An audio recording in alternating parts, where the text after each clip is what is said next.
Hello， 大家好。咁今日咧就嚟開箱呢個咧能量膠囊呢個 Walkie 嘅。呢副眼鏡都因為我係最初買即係第一批買咧，咁就會有得俾我揀一個贈品，就係能量膠囊啊，定還是嗰個充電倉。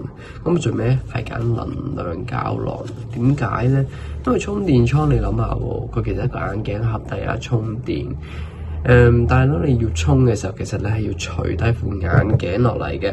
咁其實當我除低咗副眼鏡擺喺個充電倉嗰度充電，咁其實點解我唔直接攞條線攞個尿袋去幫佢叉咧？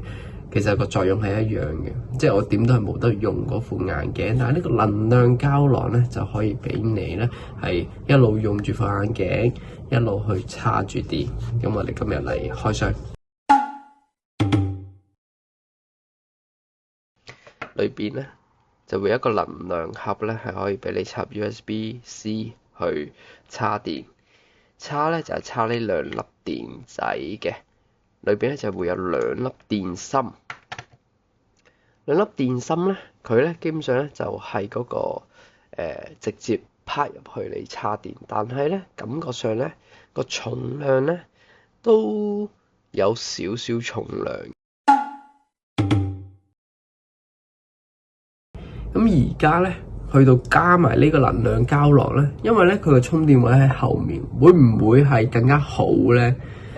我而家試下啦，因為咧其實理論上咧，我可以就咁樣拍入去都應該得嘅。因為我大概知道係呢個，咦嗱，佢自己拍咗入去，哇！大家睇唔睇到？非常好喎。個重量係幾乎冇變化喎，因為點解咧？我個眼鏡嘅重量咧，平時係集中喺前面，但係而家佢有個能量膠囊咧，反而喺後面。我而家係叉緊電嘅，我拍入去咧，佢會有一個叮咁嘅提示音去提示我係叉緊電。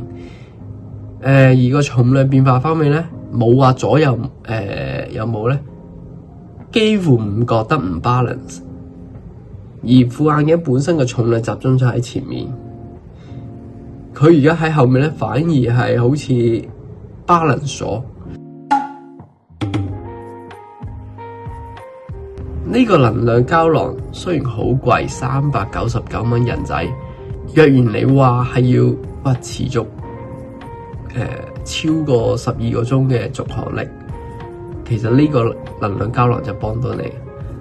因為如果我齋戴呢副眼鏡咧，我冇記錯咧，應該咧8個鐘度咧就會冇晒電，亦即係話係撐唔到一日嘅。如果你有咗呢個能量膠囊之後咧，係可以撐到一日嘅。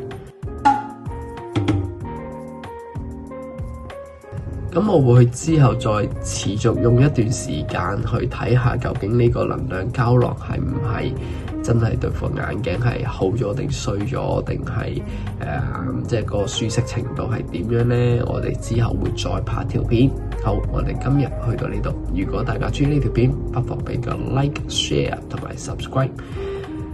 我哋下條片見，拜拜。